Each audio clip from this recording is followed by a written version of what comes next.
there are developments almost weekly, and there are a number of molecules that people are looking at, including the various chitinases, which have promise. It's also very topical to look at the inflammatory response to the neurodegenerative process and the innate immune system and its response. For example, for quite a long while, people have looked at chemokines and cytokines in blood and spinal fluid.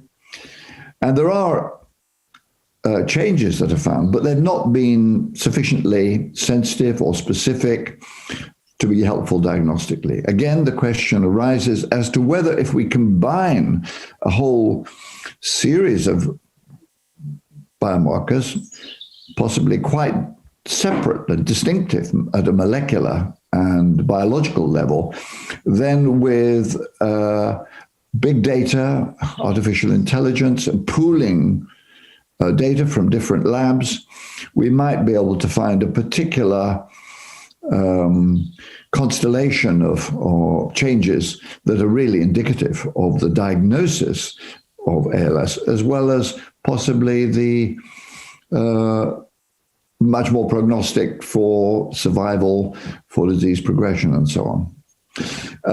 For another area of interest, which is so far has not yielded anything very specific or sensitive in terms of diagnosis, is the study of microRNAs and indeed non-coding RNAs, and that is very much ongoing.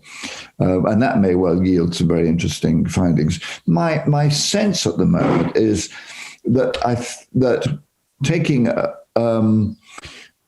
more integrative approach and using a number of biomarkers and perhaps innovative ways of analyzing the data, we may be more likely to get a template, if you like, or a recognition pattern for ALS and indeed its subtypes. We know that ALS is a heterogeneous disorder.